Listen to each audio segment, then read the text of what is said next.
సరిగ్గా చెప్పండి, ఏం చెప్పారు, ఏం చేశారు?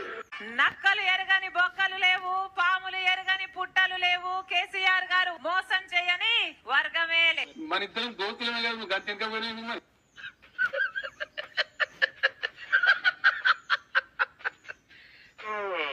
అన్ని వర్గాలని మోసం చేశాడు కదా కేసీఆర్ గారు. రుణమాఫీ చేస్తానని రైతుల్ని మోసం చేశాడు. నువ్వు అట్లే అరువు జీవితం అంతా అరుస్తూనే ఉంటావు. చెప్పేది తిని కదా, ఇంటే వినాలి కదా, బుర్ర ఉండాలి కదా. ఆత్మగౌరవ ఇల్లు అన్నాడు, డబుల్ బెడ్రూమ్ ఇల్లు అన్నాడు. ఇంకోటి రావు ఎక్స్ట్రాలు ఎందుకా? ఇదే క్వశ్చన్ అడగచ్చు, మరి జవాబు కూడా వినాలి కదా. 3 ఎకరాల భూమి అన్నాడు. ఇప్పుడు ఏమంటున్నావు మరి?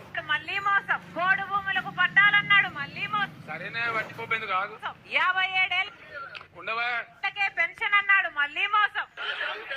ఏ ఆగుని ఉచిత ఎరువులు అన్నాడు, అది ఇంకో మోసం. అన్ని మోసాలే కదా. అరవకు పిచ్చోన్లా సపరే కాదు ఉండాడు. రాలిపోయే పువ్వా నీకు రాగా